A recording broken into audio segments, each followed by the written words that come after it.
Hello दोस्तों, आप सभी का एक नए वीडियो में स्वागत है और आज मैं आप लोगों को एक इंटरेस्टिंग स्टोरी बताने जा रहा हूं। तो आज का वीडियो काफी नॉलेजेबल है। आप लोग सभी इस वीडियो को पूरा जरूर देखेंगे। मैं आप लोगों को एक एक रूल बताऊंगा, आप लोग को कोई दिक्कत नहीं होगी। और दोस्तों, आप लोग मुझसे कहते हैं कि सर टेंस भी बता दीजिए, तो आज मैं प्रत्येक सेंटेंसेस का टेंस भी बताऊंगा स्ट्रक्चर के साथ। तो आप लोग सभी इस वीडियो में बने रहिए।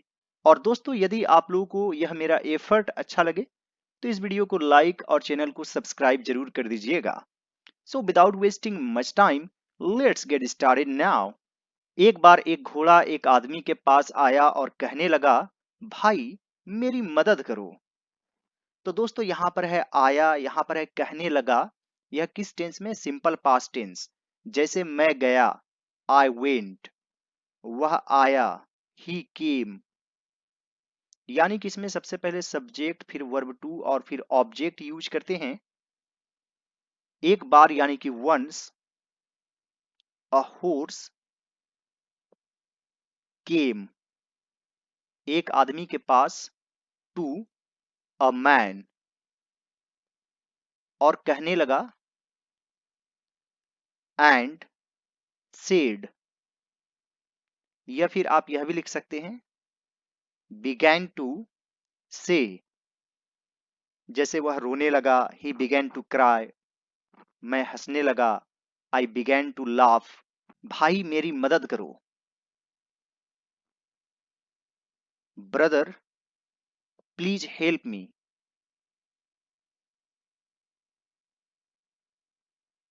Once a horse came to a man and said, Brother, please help me.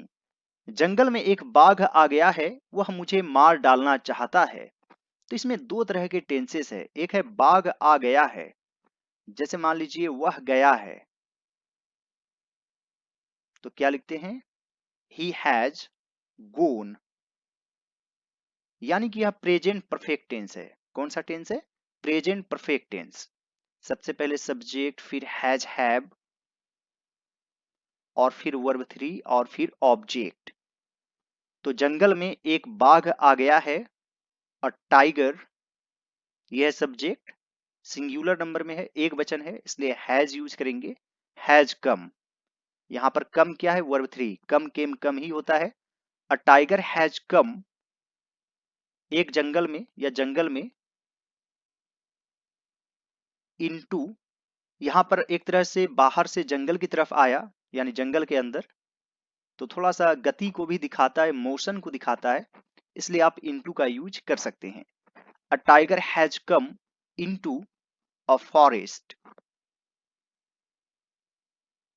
जैसे दोस्तों, मान लीजिए ये कोई जंगल है और यहां से आप इस तरह से एंट्री लेते हैं, तो आप इनटू का यूज कर सकते हैं। वह मुझे मार डालना चाहता है, यह सिंपल प्रेजेंट टेंस में है। जैसे मैं जाना चाहता हूं, आई वॉन्ट टू गो। वह आना चाहता है, ही वॉन्ट्स टू कम। वह मुझे मार डालना चाहता है, he wants to. He third person है, सिंगुलर नंबर, इसलिए एस ऐड कर देंगे, किल मी। और टू लिखने के बाद जो वर्ब लिखते हैं उसमें एस या एस ऐड नहीं करेंगे। इसे इन्फिनेटिव कहते हैं। यह अपने ही रूप में रहता है, इसे कभी बदलते नहीं है। जब भी टू के बाद कोई वर्ब आए तो उसे कभी नहीं बदलते हैं, उसका फॉर्म सेम रहता है, यानी कि verb one, base form of the verb.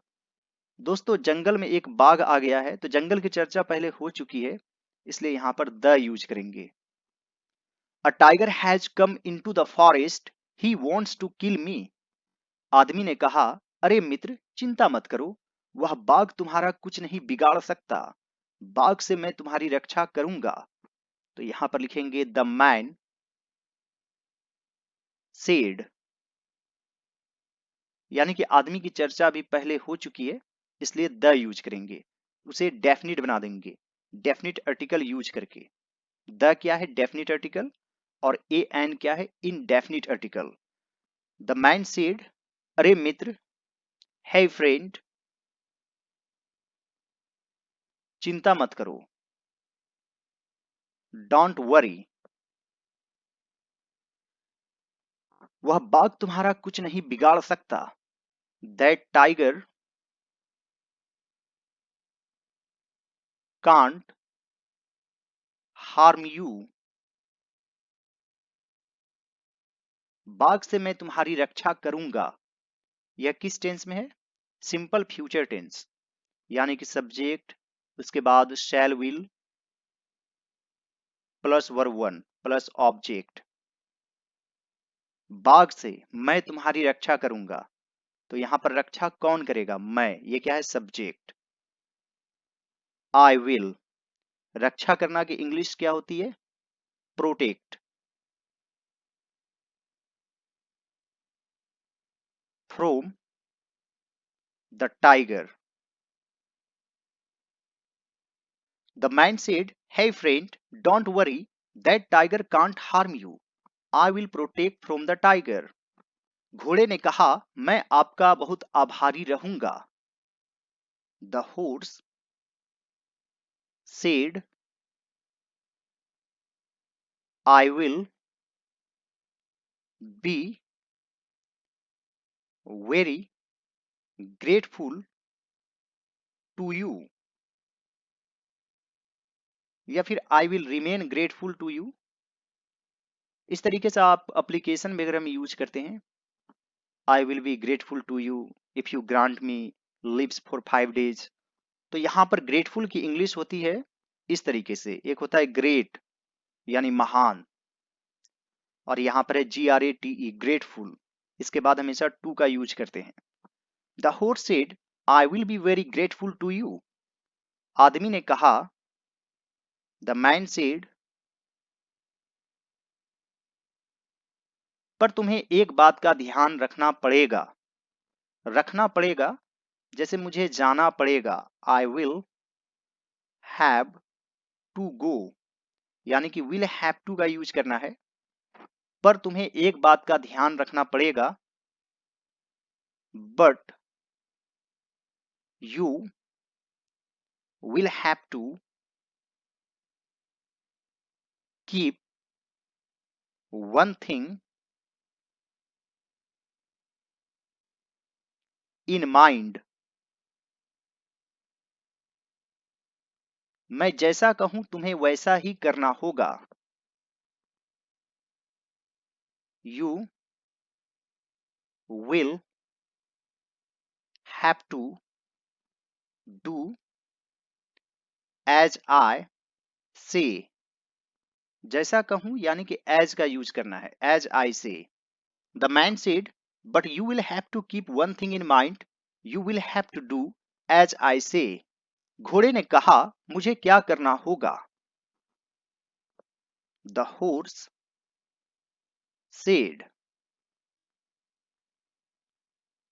What must I do, या फिर what will I have to do, मुझे क्या करना होगा। या फिर what I need to do, what should I do. आप किसी भी तरीके से लिख सकते हैं, बस सेंस आना चाहिए सेंटेंस का। The horse said, what will I have to do. आदमी ने कहा, तुम्हें अपनी पीठ पर काठी और मुंह में लगाम डालने की अनुमति देनी होगी। द मैन सेड, देनी होगी यानी कि will have to. You will have to allow me to put the saddle,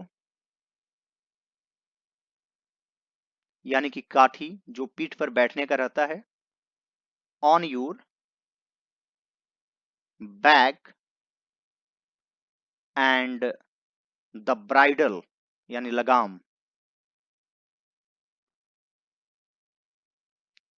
in your mouth.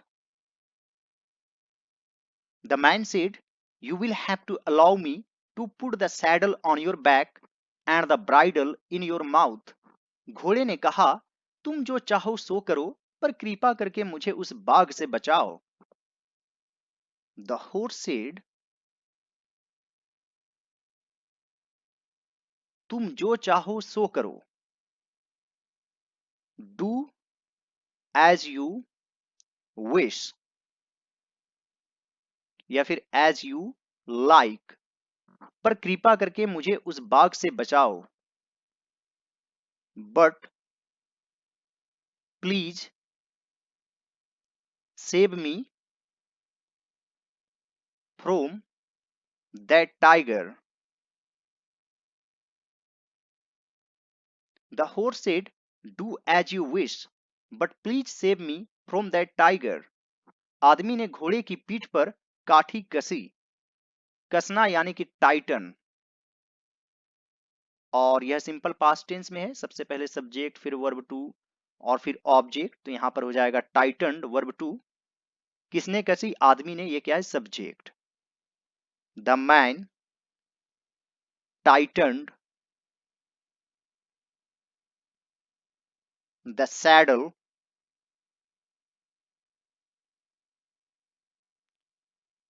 On the back of the horse। The man tighten the saddle on the back of the horse। उसने उसके मुंह में लगाम लगाई। यह भी है simple past tense में। आप यहाँ पर पुट का यूज कर सकते हैं। पुट का वर्ब टू पुट ही होता है। तो यहाँ पर लिखेंगे he put the bridle in his mouth. He put the bridle in his mouth. इसके बाद वह घोड़े पर सवार हुआ और दौड़ाते हुए अस्तबल में ले आया। तो यह भी है सिंपल पास्ट टेंस में। After this he mounted. Mount का भी अर्थ होता है सवार होना किसी ऊंचे चीज पर। ही माउंटेड द horse या फिर he got on the horse and ले आया। ब्रिंग का अर्थ होता है ले आना, तो ब्रिंग से ब्रॉड बन जाएगा verb two. Brought it to the stable. आप सेंटेंस को यहीं पर रख सकते हैं। दौड़ाते हुए, इसके लिए आप लिख सकते हैं by making it run. After this he mounted the horse and brought it to the stable. आदमी ने घोड़े को बांधते हुए कहा, अब तुम इस अस्तबल में एकदम सुरक्षित हो। तो यहां पर लिखेंगे the man tied the horse and said, अब तुम इस अस्तबल में एकदम सुरक्षित हो। Now you are completely safe in this stable. The man tied the horse and said, now you are completely safe in this stable. जब मैं तुम्हें बाहर ले जाऊंगा तब मैं तुम्हारी पीठ पर सवार रहूंगा।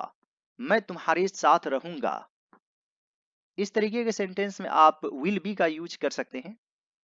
मैं तुम्हारे साथ रहूंगा, आई विल बी विद यू। जब मैं तुम्हें बाहर ले जाऊंगा, तो यह एक तरह से कंडीशनल सेंटेंस है।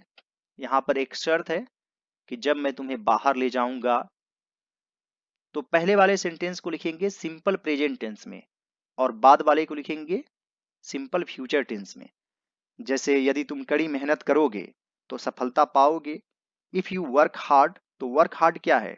If you work hard simple present tense में है। उसके बाद यू विल गेट सक्सेस, ये क्या है? सिंपल फ्यूचर टेंस में।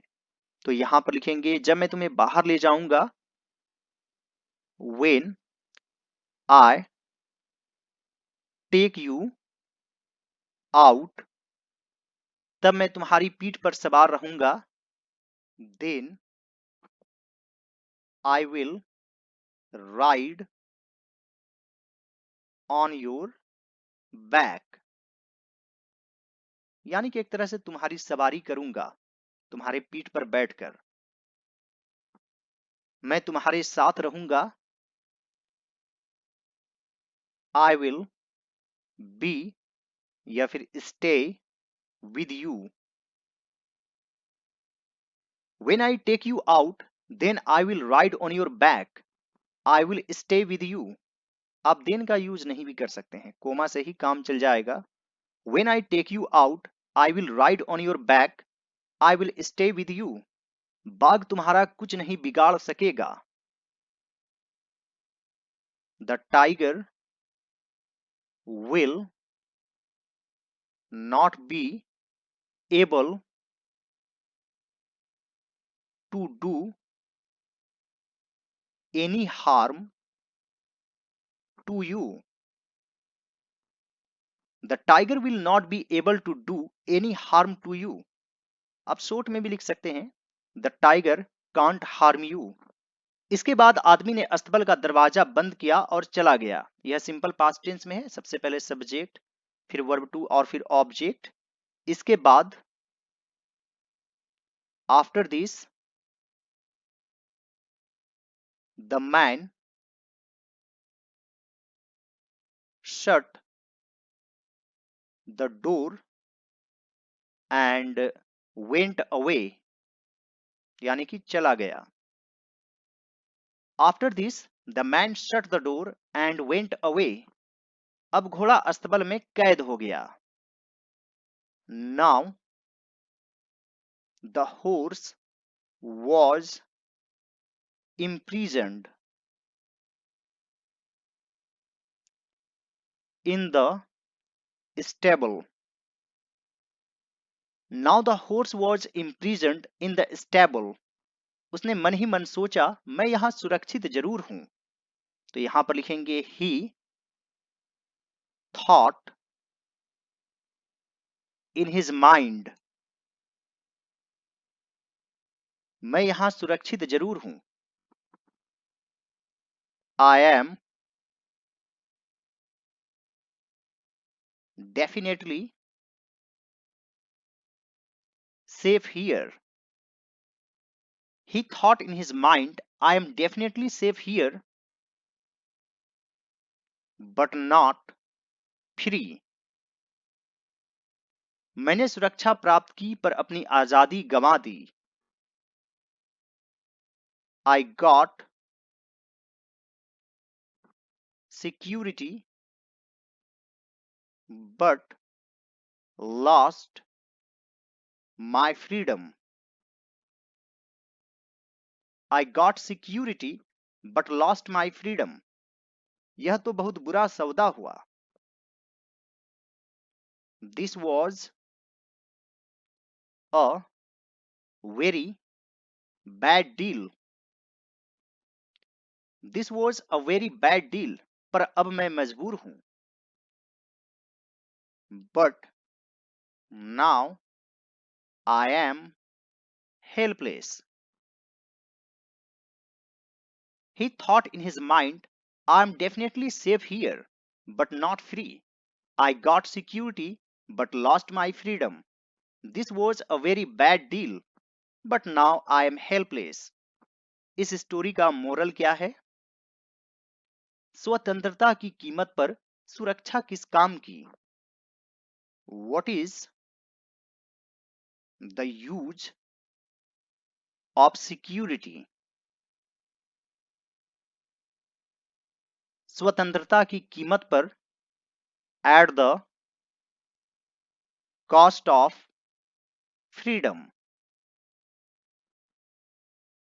What is the use of security at the cost of freedom? या फिर there is no use of security at the cost of freedom. I hope friends आज का video आप लोगों को अच्छा लगा होगा। यदि यह मेरा एफर्ट आप लोगों को अच्छा लगे तो इस वीडियो को लाइक कर दीजिएगा। मेरे चैनल पर नए हैं तो जरूर सब्सक्राइब कर लीजिए और दूसरे सभी वीडियोज को जरूर देखिए। All right friends, thanks for watching, have a great day.